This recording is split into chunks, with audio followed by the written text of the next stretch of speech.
Welcome to the Mayo Clinic Human Optimization Project, where we're creating the blueprint to help you become the best human you can be so you can give your gifts back to the world.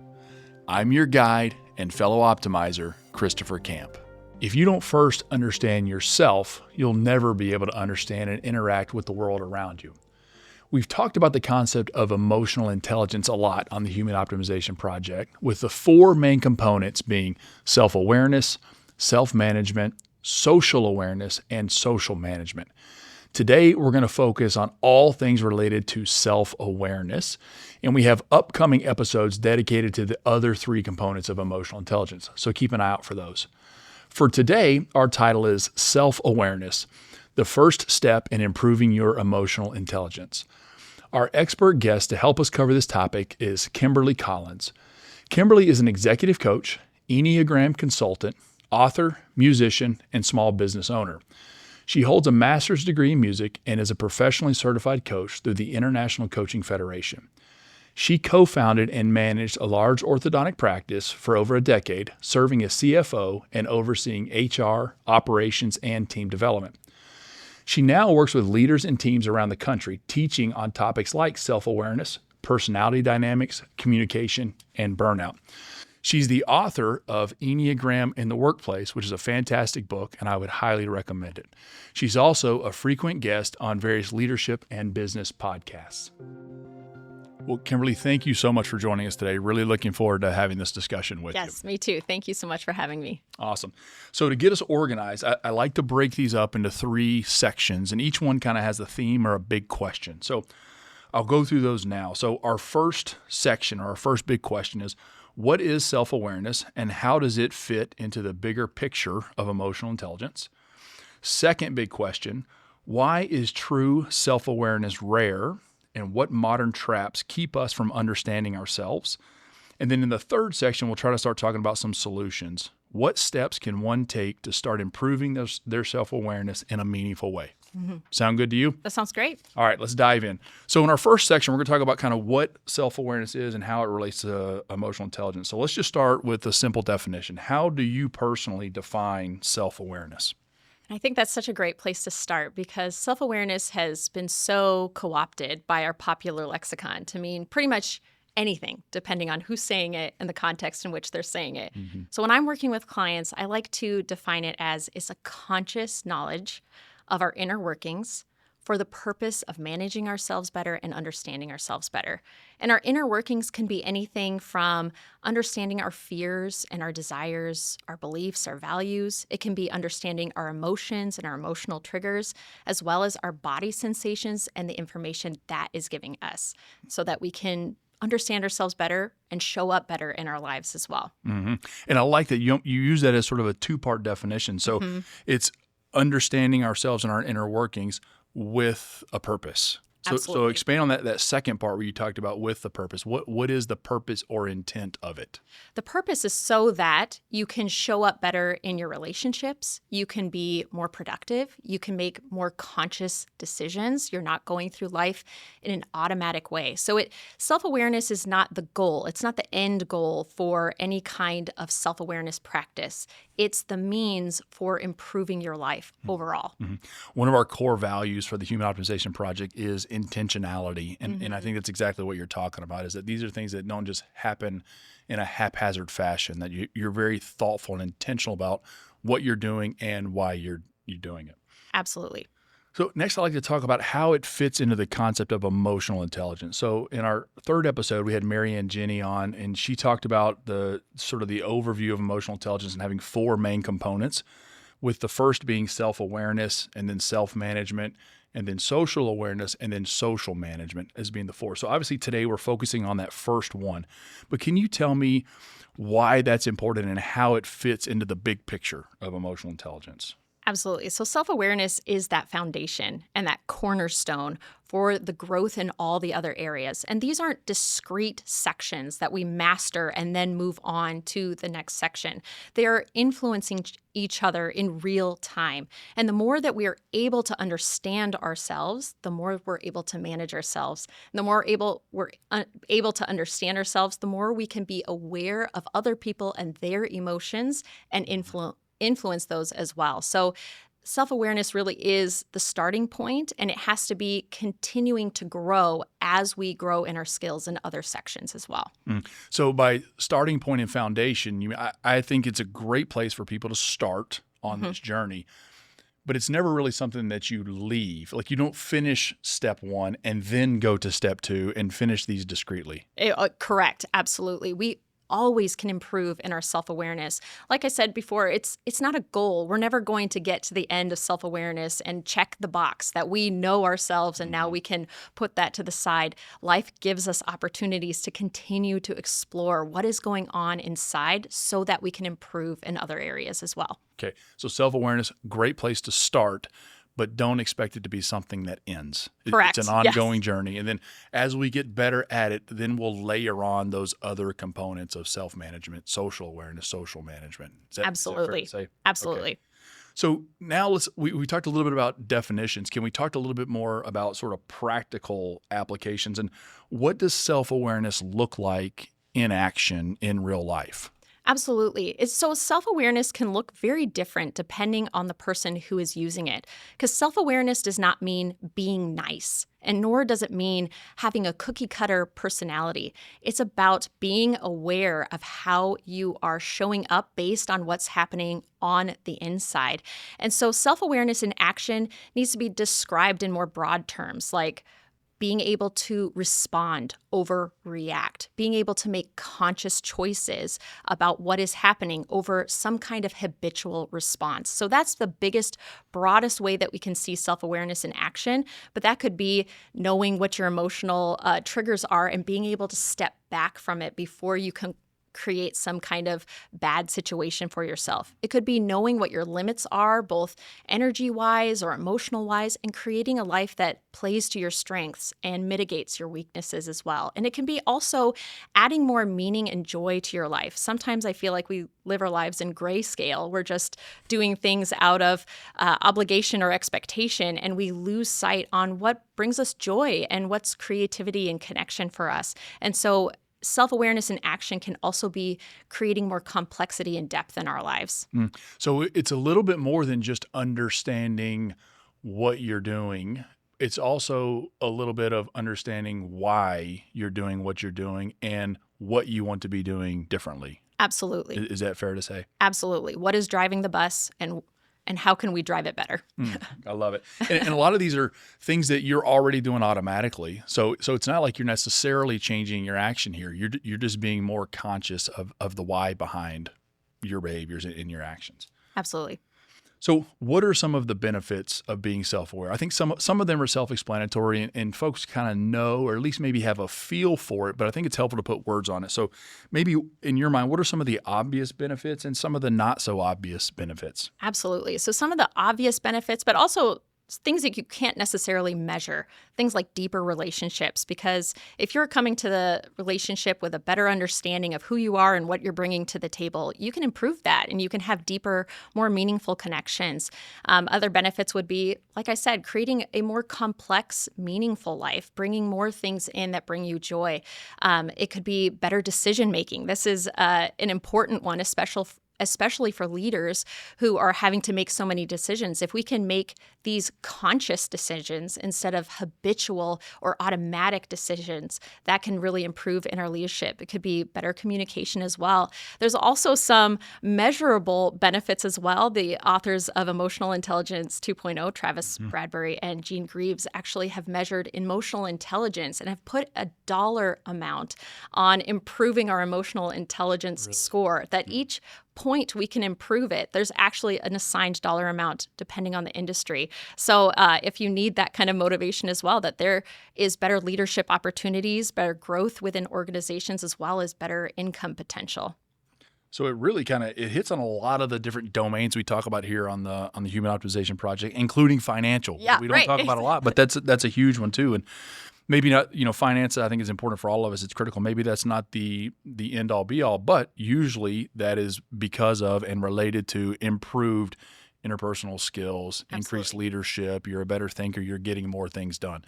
So all of those things are sort of correlated and aligned with one another. self-awareness, is this something that people are naturally just good at, or is it cultivated over time with practice?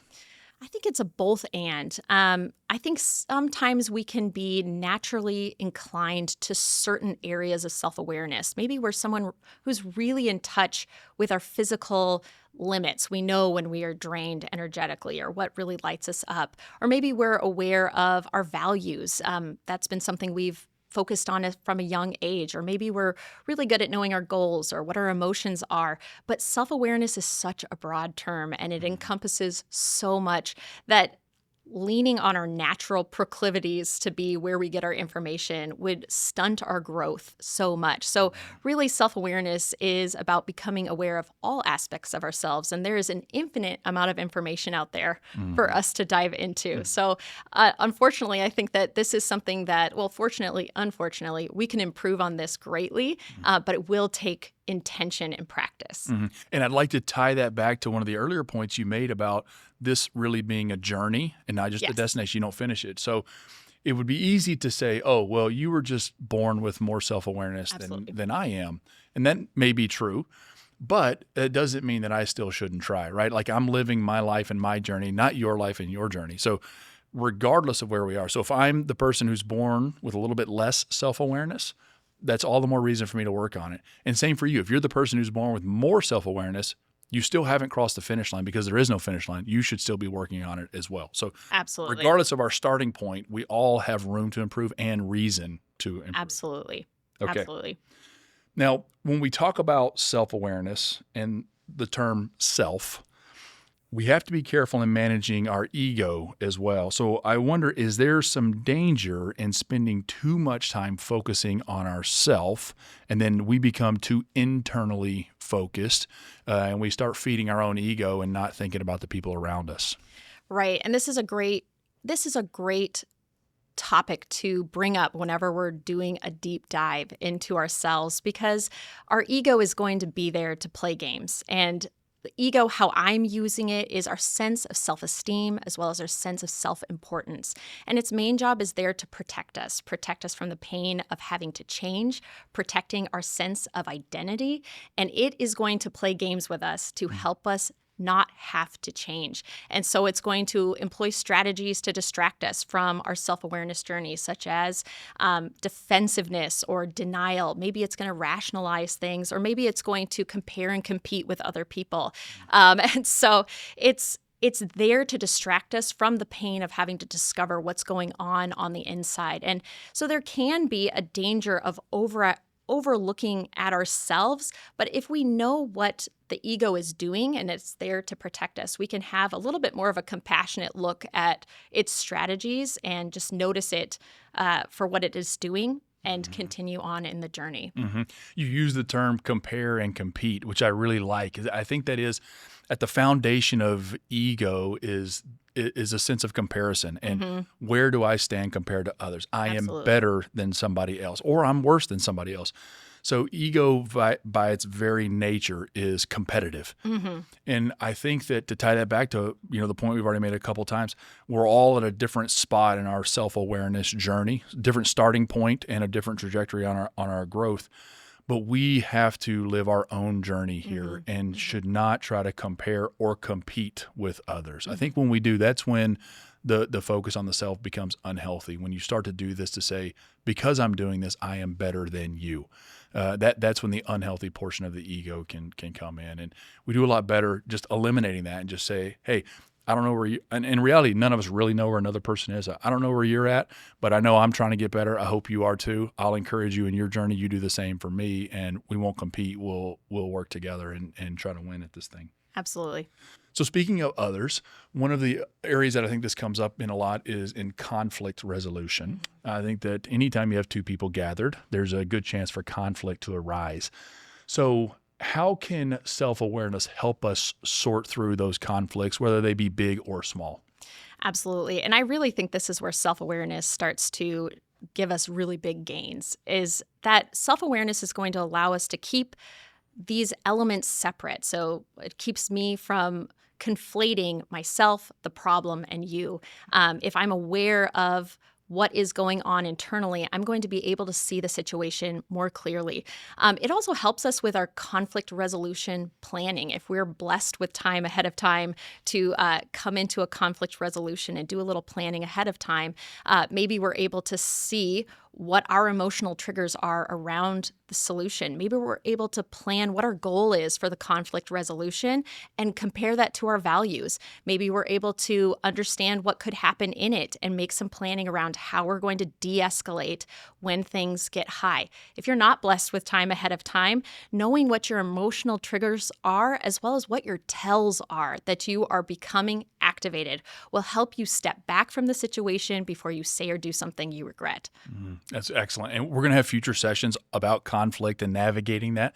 So we'll have dedicated sessions on it. But that was a very rich answer with a lot of things. And oftentimes we go into these situations, we're either not prepared, we don't know what we want, we haven't established the goals that want to come out, we allow our emotional biases to sway how we feel, what we say, and what we do, which makes getting to a resolution very challenging. And I think all four of those problems, self-awareness really lies at the root of those and can help us with that. Absolutely. All right, let's transition into the second section. So we're going to talk about why this seems so hard. Like when we talk about it, it's like, that's obvious. Yes, we should all be doing it. Okay, so why don't we? So my first question is, how are we doing with this? Overall, like what is there a percentage of people that are like considered self-aware versus those that are not?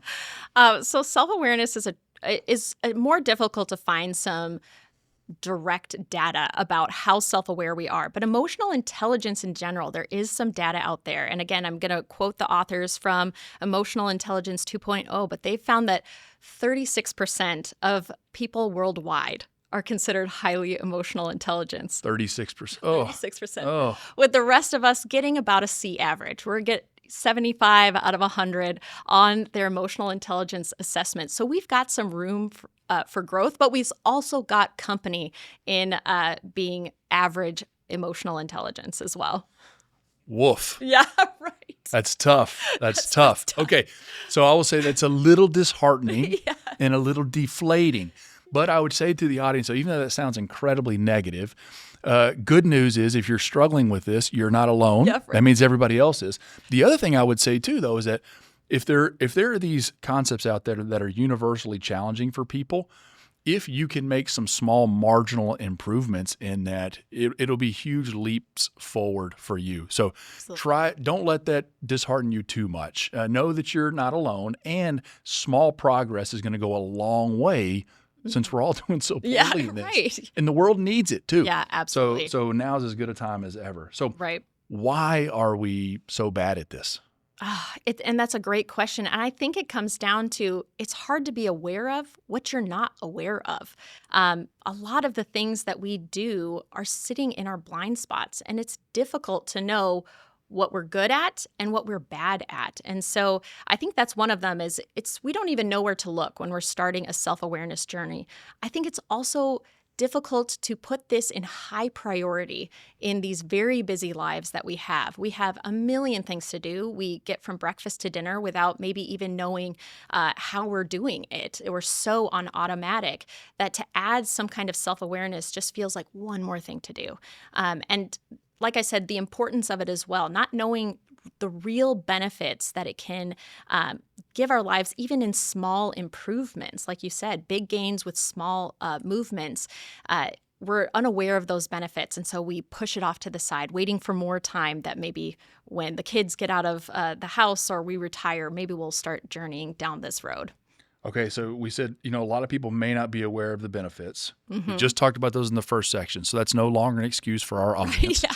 We also talked about, you said that some people just don't know what to do. Right. We're going to get to that in our next section. Absolutely. So we're crossing a few excuses off the list for everybody here, which I think will be helpful. But I loved your first point. The problem is you're not self-aware because you're not self-aware. Right? If you're not self-aware, it's really hard to know that about yourself.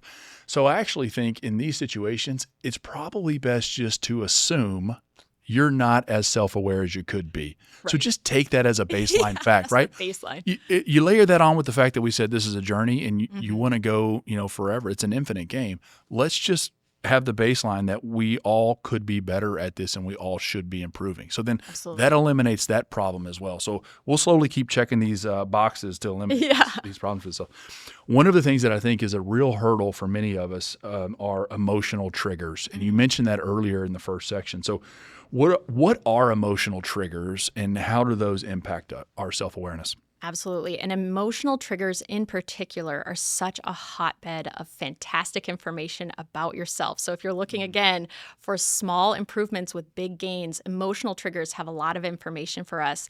But emotional triggers, especially in my industry, is going to be anything, any situation, circumstance, interaction, conversation that is going to make us believe that maybe one of our core fears is about to happen.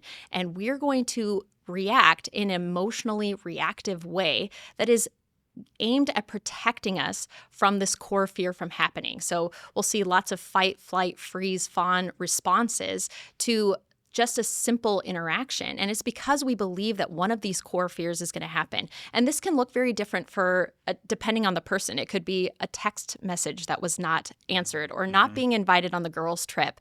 But what it's coming down and boiling down to those core fears is going to be things around feeling loved, feeling like you belong, or feeling like you are safe. And if anything is making us believe that one of those core fears is about to happen, we will react in big ways, especially if we're not aware that that is something that could happen.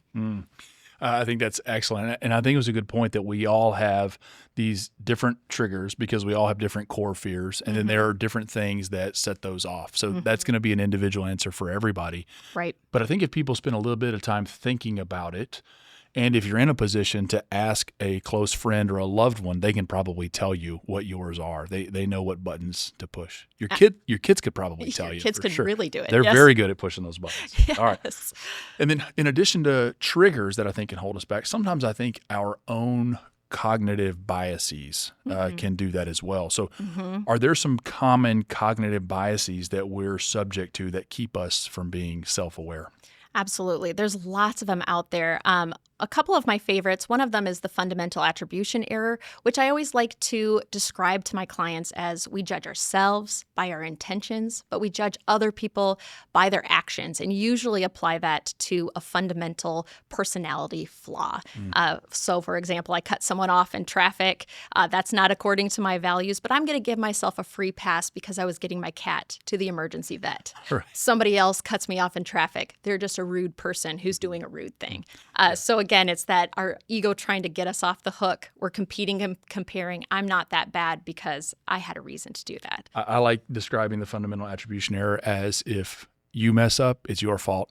I mess up, it's your fault. Yes. That is exactly how I think about that. That's great. All right, are there any others that commonly trip us up? Yes, I love the Dunning-Kruger effect as well. This one is illustrated in a fantastic study by Tasha Urich. She's an organizational psychologist, and she did a study with 50 participants where she had them do a self-assessment as well as interviews with researchers. And then she asked each individual as they came out, are you a highly self-aware person? And 90% of people said that they were a self-aware person, whereas when the results came out in the test, only 10 to 15% were self-aware. So this overestimation of our own knowledge and abilities is this Dunning-Kruger effect. And that's the truth. We overestimate what we are good at, and sometimes we actually overestimate how bad we are at things as well. But it definitely gets in the way of self-awareness. And I think sometimes when we learn about a new concept, we mistake our own enthusiasm for expertise, right? So if you're listening to this and you're thinking, oh, this is self-awareness, I need to work on this. This is great. I'm going to do it.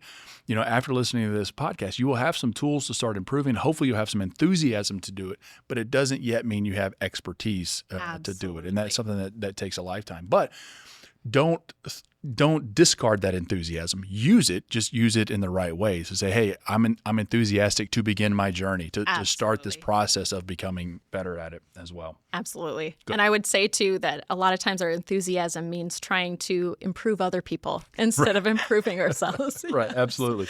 Any other biases that you would add? Absolutely. I mean, I think that the halo effect, thinking we're better than we are, anything that the ego is going to employ to try to distract us from the work we have to do, comparing with other people, competing with other people, denying the information that we're coming in, or rationalizing it. So, Mhm. all of these biases are ego's play to distract us from the work we have to do. Good. And ego, unfortunately, is at the center of a lot of these as well. Absolutely. Okay.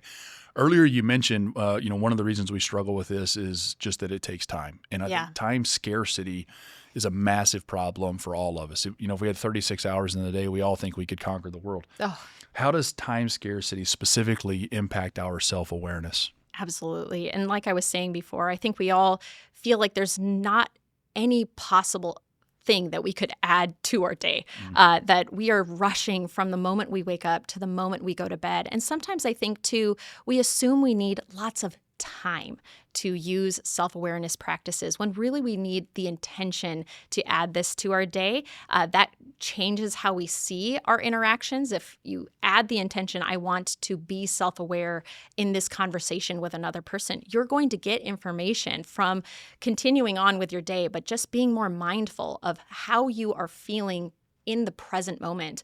Sometimes we're so distracted by what came before or what is expected of us after that we're not even in the moment feeling what we're feeling and noticing that. So self-awareness doesn't require a lot of time. It just requires intention, but this time scarcity is this black cloud that's hanging over our days, telling us we don't have enough time and that we just need to wait for this time off in the future when time will open up and we'll have all the 10 days to go on a mindfulness retreat. Yeah. Right. It doesn't take these huge steps. No, I like that. exactly. So time and intention are different things. And Absolutely. we need more intention, not necessarily time.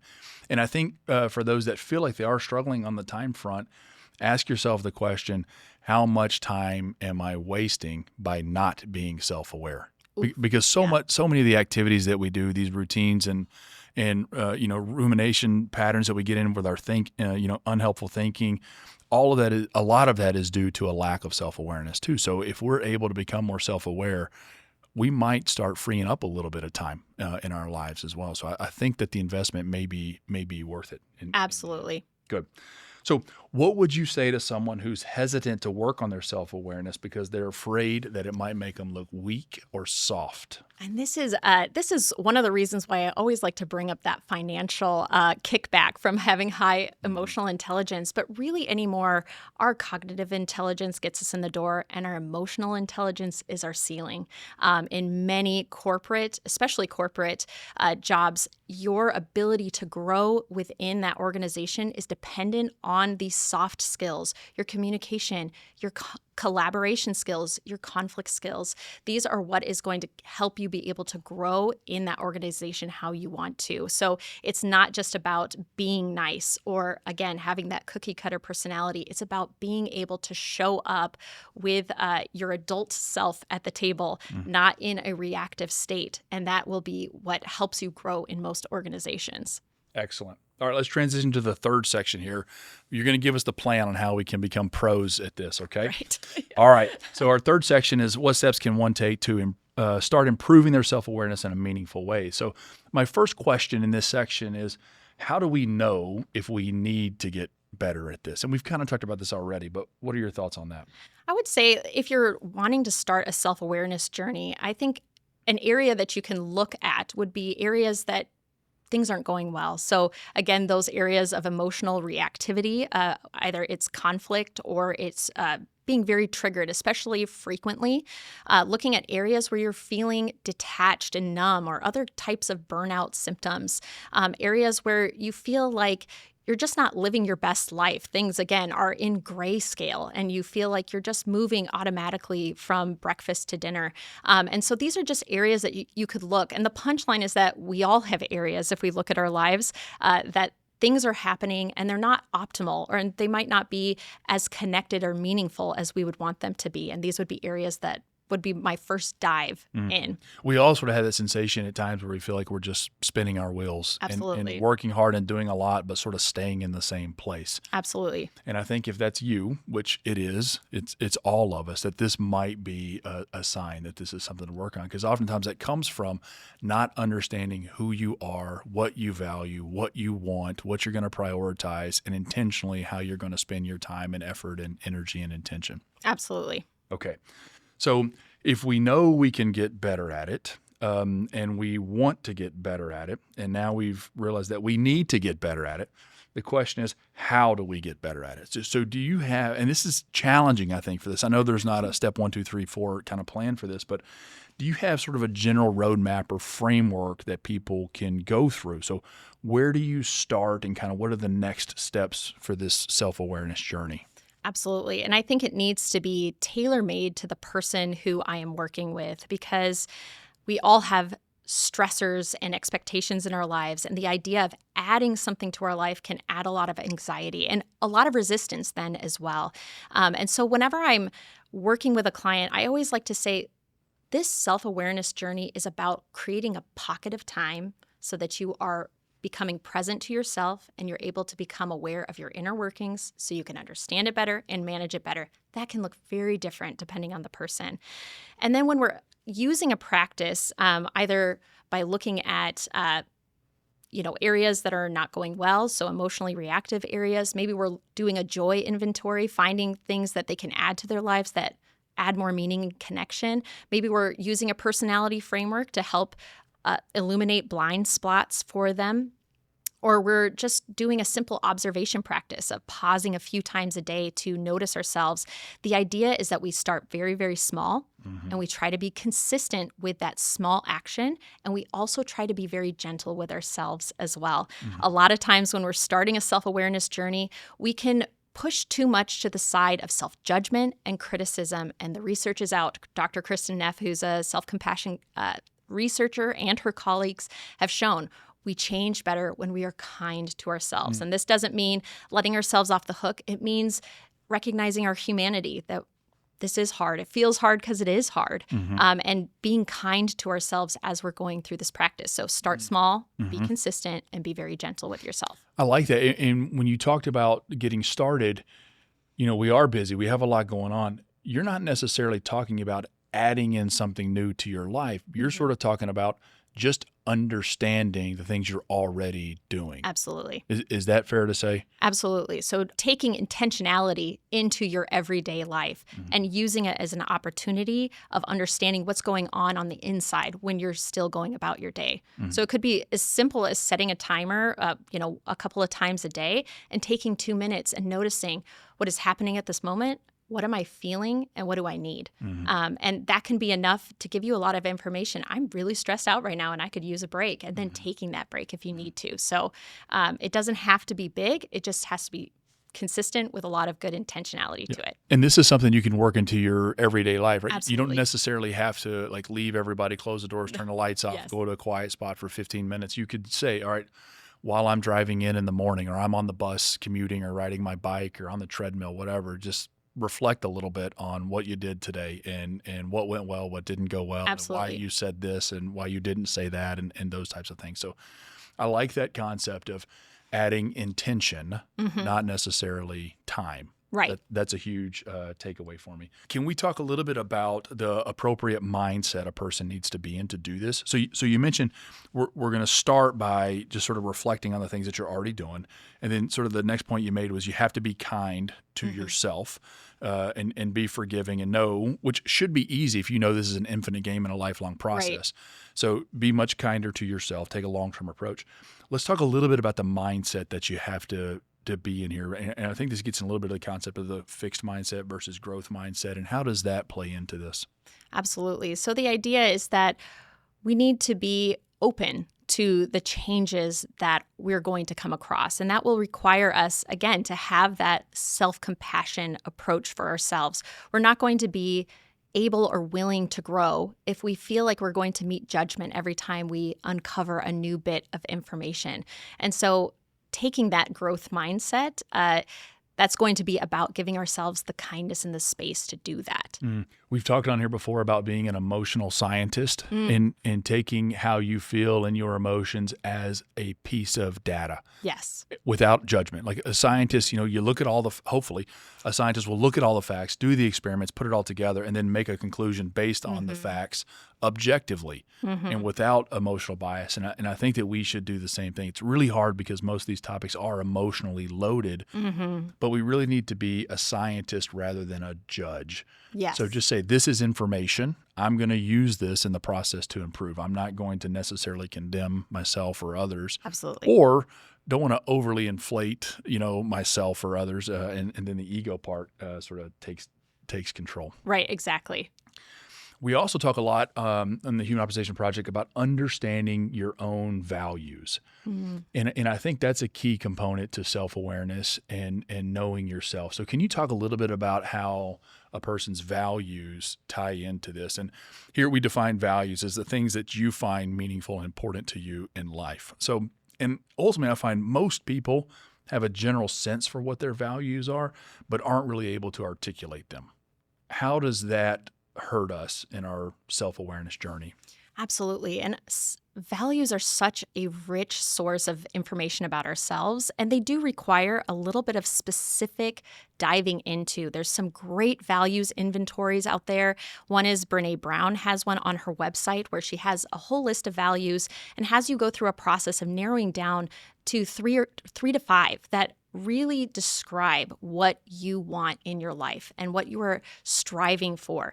Values can be such a great source of information for self-awareness too, because if we are now aware of what our values are, we can slow down and be weighing decisions and goals we have against these values that we have now cultivated and are in front of us, written on a card, 3 to 5 different values. And they can help guide us when emotions get high because it brings it down to things that are truly meaningful for us. Sort of gives you that North Star. Absolutely. That you can use to guide yourself. What about the concept of identity? Because I think a lot of this is we all have a little bit of an idea of the person we want to be, or at least the person that we want the world to think we are.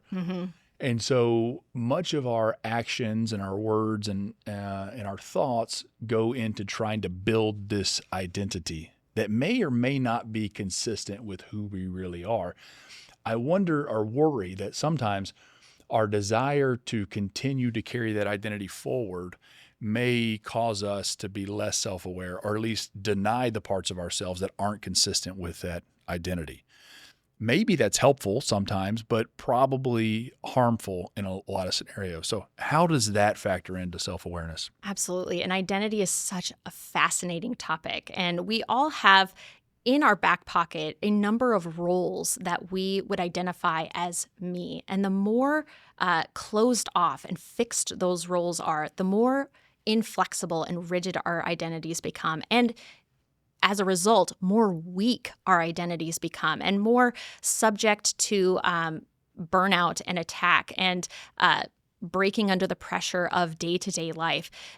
The research is out and it shows that the more complex our identities, as well as the more flexible we can be in who is me. And me encompasses both good and bad parts of me that plays into our humanity, and it's actually more flexible but strong than this rigid, weak sense of our identity. And I think defining our values, as we talked about in the last point, really helps to inform that or shape that, because oftentimes I think we'll try to create an identity for ourselves that's rooted in what we think the world values rather than what we as individual values. And then we subject ourselves to trying to live out to the world's standards, and we're chasing the world's definition of happiness, which is very fickle and always changing.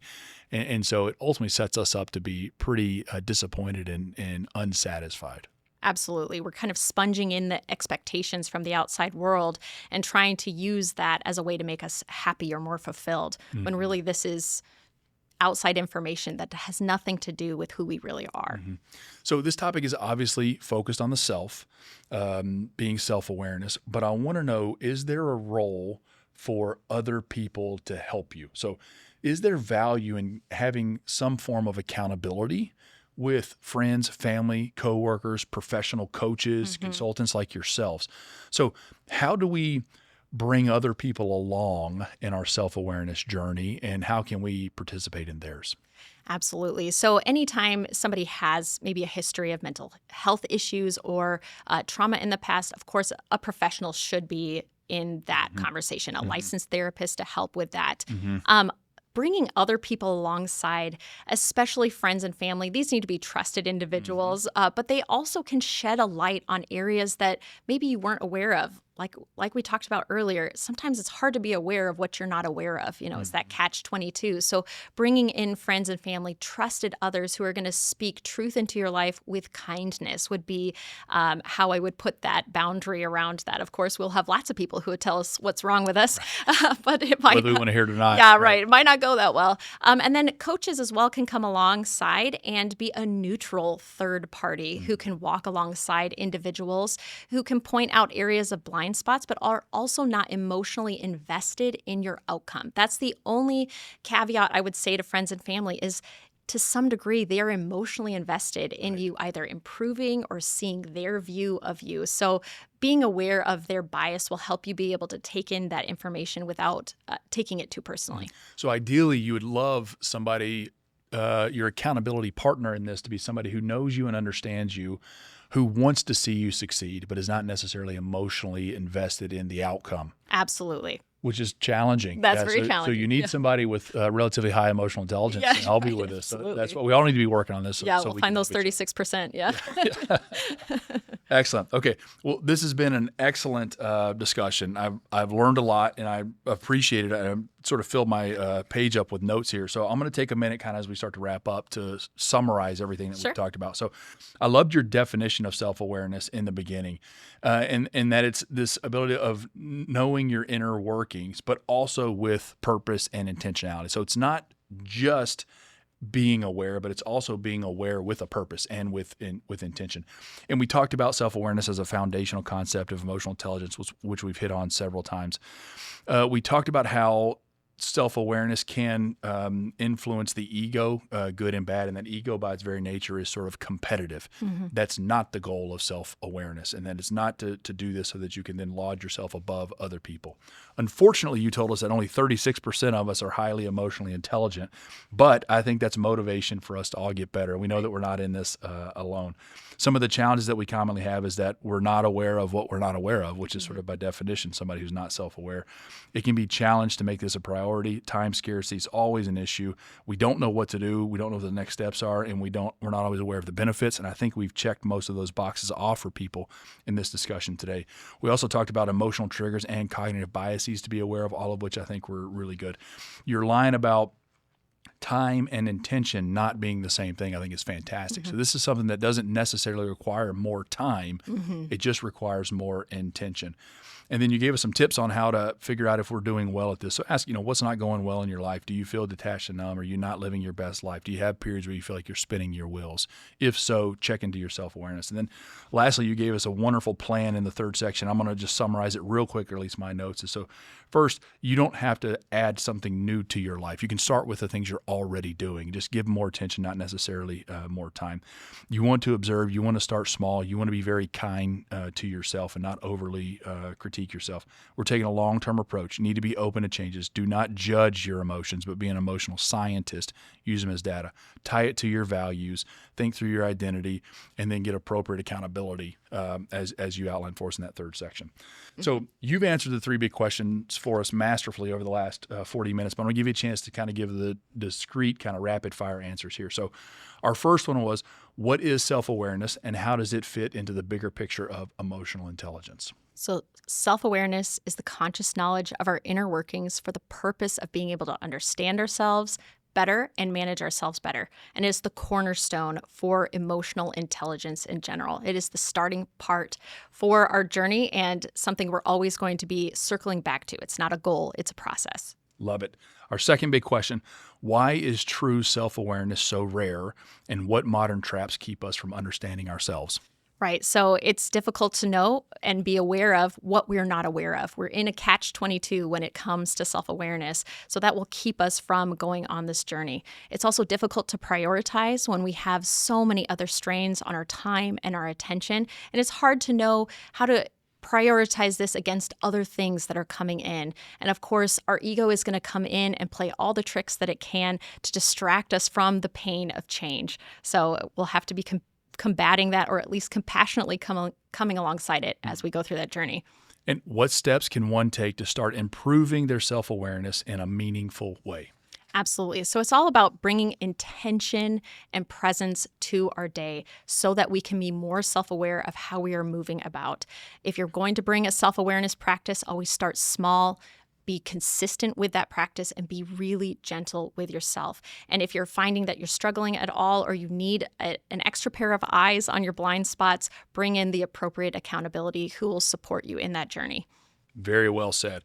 So we always like to end this with a call to action or a challenge. And we really try to encourage people to start putting these things into practice rather than just learning about it. We want you to actually use it and change behavior.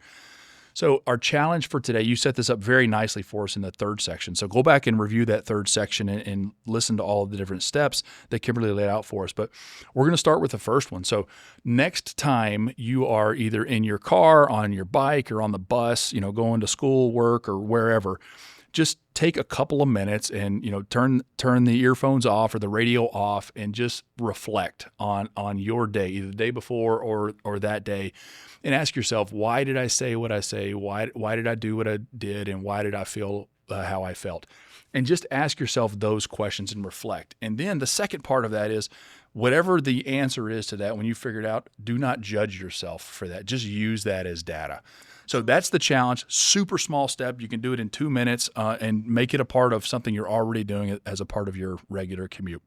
So that's our challenge for the audience. So Kimberly, thank you so much for joining us. This was a fantastic session. I really appreciate you coming in and letting us learn from you and from your expertise and all your experience. Absolutely. And thank you so much for having me. Excellent. So for our audience, our session today was entitled Self-Awareness, the First Step in Improving Your Emotional Intelligence. Hopefully this will help you get started in that process. If you enjoyed this, go back and listen to our first discussion on self-awareness, or on emotional intelligence with Mary Ann Jenny. And then we're going to have future sessions coming up on self-management, social awareness, and social management. So be on the lookout for those. And as always, remember to live intentionally, consistently better. Keep striving to be the best human you can be and never stop optimizing. Thanks for listening to the Mayo Clinic Human Optimization Project. If you like this episode, hit subscribe and leave a review. It helps others find us. Know someone who might benefit? Share the episode with them to join us in our mission to help as many people as possible become the best humans they can be. Have feedback or a topic idea? Email us at optimize@mayo.edu. And be sure to look for us on Instagram, X, and YouTube. This podcast is for informational and educational purposes only and should not be relied upon for medical, professional, or legal advice. Always consult with a qualified professional for any questions. The appearance of any guest does not imply an endorsement of them, their employer, or any entity they represent. The views and opinions expressed by the guests are their own and do not necessarily reflect the views of Mayo Clinic. Reference to any product, service, or entity is for informational purposes only and does not constitute an endorsement or recommendation by Mayo Clinic.